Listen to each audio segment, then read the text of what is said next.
ನಮಸ್ಕಾರ, ಎಲ್ಲರಿಗೂ ಸ್ವಾಗತ. ಇವತ್ತು ನಾನು ನನ್ನ ಸ್ಟೂಡೆಂಟ್ಸ್ ಮಾಡಿರೋ ಅರಿ ವರ್ಕ್ ಡಿಸೈನ್ಸ್ಗಳನ್ನು ತೋರಿಸ್ತೀನಿ ಮತ್ತು ನಾವು ಹೇಗೆ ಅರಿ ವರ್ಕನ್ನು ಹೇಳಿಕೊಡ್ತೀವಿ ಅನ್ನೋದನ್ನು ಈ ವಿಡಿಯೋದ ಮೂಲಕ ತಿಳಿಸ್ಕೊಡ್ತೀವಿ.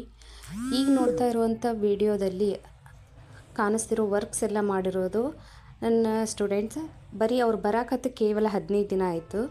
15 ದಿನದಲ್ಲಿ ಅವರು ಇಷ್ಟೆಲ್ಲ ವರ್ಕ್ ಮಾಡೋದನ್ನು ಕಲ್ತಿದ್ದಾರೆ. ಅಷ್ಟೇ ಅಲ್ಲದೆ ಮತ್ತು ಬೇರೆ ಸ್ಟೂಡೆಂಟ್ಸ್ ಮಾಡಿರೋ ವರ್ಕನ್ನು ಹೇಳ್ತೀನಿ. ಈ ಮೊದಲು ನೋಡ್ತಾ ಇರೋ ಈ 3 ವರ್ಕ್ಗಳಿದಾವಲ್ಲ, ಇವು ಬೇಸಿಕ್ನಿಂದ ಮಾಡುವಂಥ ವರ್ಕ್ಗಳಾಗಿರ್ತವೆ. ಮತ್ತು ಸ್ಕಾಲ್ಪ್ ಡಿಸೈನ್ ಆಗಿರ್ಬೋದು, ಜರಿ ವರ್ಕ್, ಲೋಡಿಂಗ್, ಇವೆಲ್ಲ ಸ್ಟಿಚಸನ್ನು ನಾವು ಸಣ್ಣದಾಗಿ ಹೇಳ್ಕೊತಾ ಹೋಗ್ತೀವಿ. ಅಂದ್ರೆ ಅವರು ಫುಲ್ ವರ್ಕ್ ಹಾಕೋದನ್ನು ಕಲಿಯೋಕ್ಕಿಂತ ಮೊದಲು ಎಲ್ಲ ಥರದ ವರ್ಕ್ಗಳನ್ನು ಹಾಕಿದ್ರೆ ಅವ್ರಿಗೆ ನೆಕ್ಸ್ಟ್ ಬ್ಲೌಸ್ ಮೈ ಹೇಗೆ ವರ್ಕ್ ಹಾಕಬೇಕು ಅನ್ನೋದು ಅವ್ರಿಗೊಂದು ಐಡಿಯಾ ಬಂದುಬಿಡ್ತೈತಿ. ಅದರ ಸಲುವಾಗಿ ನಾವೇನು ಮಾಡ್ತೀವಿ, ಈ ಥರ ಸಣ್ಣದು ಎಲ್ಲ ಥರದ ವರ್ಕ್ಗಳನ್ನು ಫ್ರೆಂಚ್ ನಾಟಿಂದ ಹಿಡಿದು half flower, loading, sequence work ಮತ್ತು ಬೋಟ್ ನೆಕ್ ಇದ್ದರೆ ಹೆಂಗೆ ವರ್ಕ್ ಹಾಕೋಬೇಕು, ಫ್ಲವರ್ ಫಿಲ್ಲಿಂಗ್ ಆಗಿರ್ಬೋದು, ಇವೆಲ್ಲ ವರ್ಕ್ಗಳನ್ನು ನಾವು ಹೇಳಿಕೊಟ್ಟು ಮತ್ತು ಈ ಥರ ಮಾಡಲಿಕ್ಕೆ ಹೇಳ್ತೀವಿ. ಡೈರೆಕ್ಟ್ ಈ ಥರ ಡಿಸೈನನ್ನು ಹಾಕೊಳ್ಳೋದಕ್ಕಿಂತ ಮೊದಲು ನಾವೇನು ಮಾಡ್ತೀವಿ, ಬೇಸಿಕ್ ಕ್ಲಾಸಸ್ಸನ್ನು ಹೇಳಿರ್ತೀವಿ.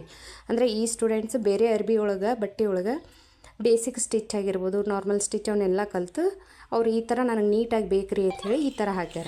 ಇದು ಇನ್ನೊಂದು ಸ್ಟೂಡೆಂಟ್ಸ್ ವರ್ಕು. ಇವರು ಫಸ್ಟ್ ಬುಟ್ಟಾಸ್ ಹಾಕ್ಕೊಂಡು ಆಮೇಲೆ ಒಂದು ಬಟರ್ಫ್ಲೈ, ಫ್ಲವರ್ ಫಿಲ್ಲಿಂಗ್ ಮಾಡಿಕೊಂಡು ಇವಾಗ ಇವ್ರು ಏನು ಮಾಡ್ತಿದ್ದಾರೆ ಅಂದ್ರೆ ಎಲ್ಲ ಥರ ಡಿಸೈನ್ಸನ್ನು, ಪ್ಯಾಟರ್ನ್ಸನ್ನು ಹಾಕೋದಕ್ಕೆ ಪ್ರಾರಂಭ ಮಾಡ್ಯಾರ.